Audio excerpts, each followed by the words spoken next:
Alright, so where does this put us? This puts us with some basic ideas about the construction of this bag dealt with. We now know where pockets are going, we know how we're constructing those pockets, we know what order those pockets need to be cut and sewn in to sort of laminate the bag up. We know basic dimensions, and we've got a better idea about the sort of sundry supplies that we're going to need in terms of Velcro and zippers and hardware and webbing and all those other bits and bobs on the thing.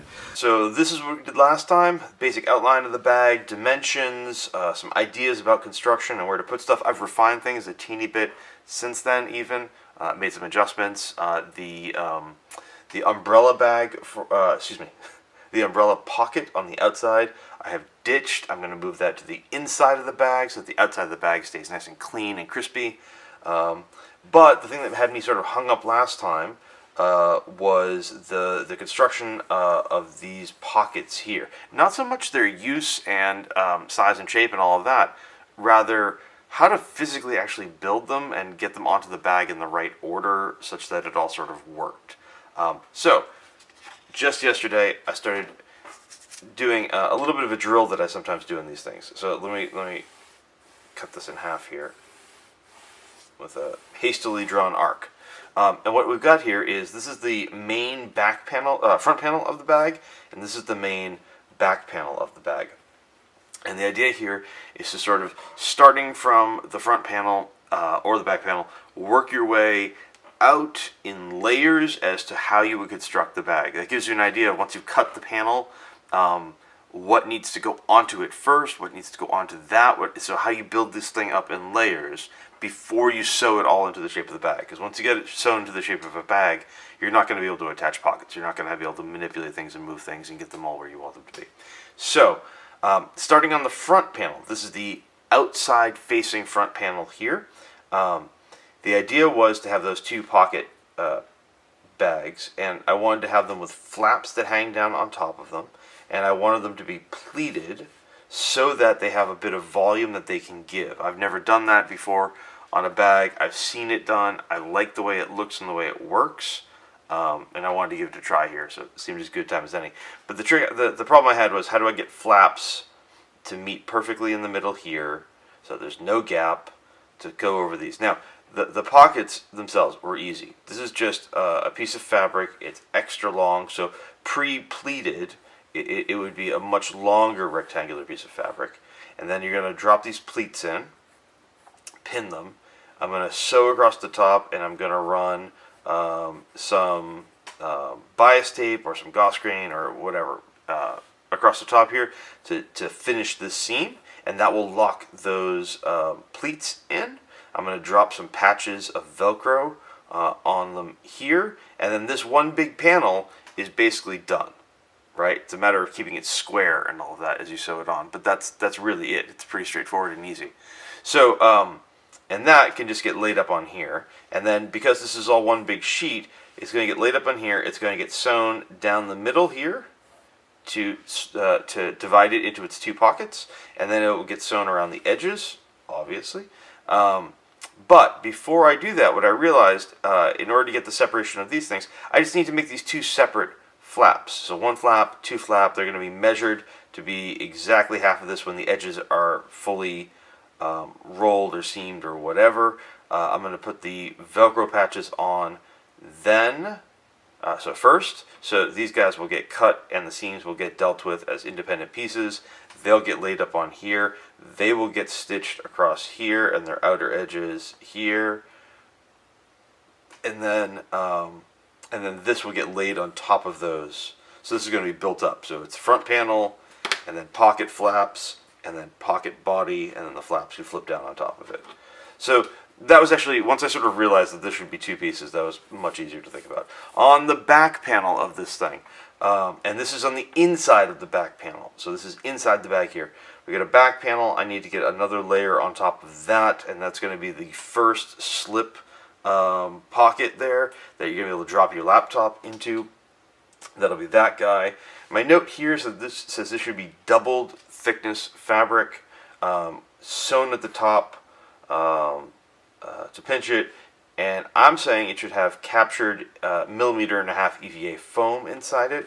I'll probably do on this back panel, I was thinking about this last night, the back panel, its internal foam will probably end up being 6.5 millimeters, but I'll probably do that by taking a sheet of 5 millimeter foam and splitting it, and then keeping a sheet of 1.5 millimeter foam laminated to that. This panel will be 2 layers of fabric folded over, and then captured inside that is a 1.5 millimeter thick foam here, just for a little bit of scratch protection for your laptop while it's inside your bag.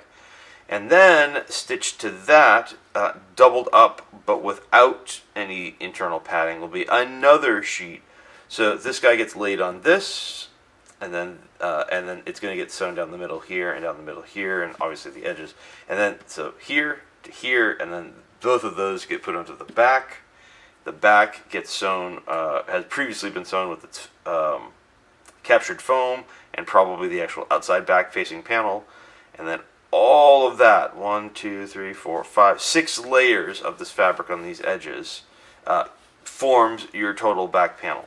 The bottom of the bag is going to be double thick fabric as well, with a captured 1.5 millimeter EVA foam sheet.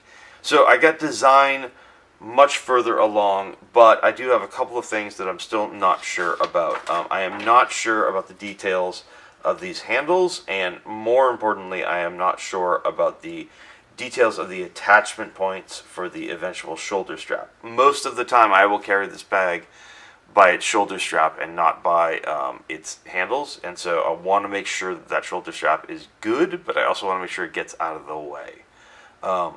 Currently, the thinking is to drop those on tabs, some webbing tabs with D-rings perhaps, right here into the seam. Now I've been thinking, so the way you see that done on some bags is, if this is your seam, you just have a chunk of doubled over either just bag material, the same material as the body of the bag, or sometimes webbing, and then they have a metal D-ring that sort of just like is captured on there, and then you just clip whatever to that. It's okay, it's not great. The way you would do it on a backpack on a seam is you would actually have a triangle of fabric that would stick out like this, and then you would have your webbing for the strap that goes directly into that, and then inside you would box exit here. And that's how you do like the bottom anchor of backpacks, like the strap that's down by your hip. But now when you're not using it, you've got this weird flap sticking out, which is maybe suboptimal. I'm thinking perhaps of doing, again on the seam, a combo of the two, sort of. So get a piece of webbing to actually come out of there like this with a captured D-ring. I'm not sure of the hardware choice here yet, but I'm looking to keep it simple. I would like this strap, the shoulder strap, I think right now I would like it to be detachable, so it can be stowed and gotten out of the way for a cleaner look, but more on that later. But yeah, what I'm currently thinking is something like that. The other thing that needs to get sorted, which none of these sketches deal with, is internal organization.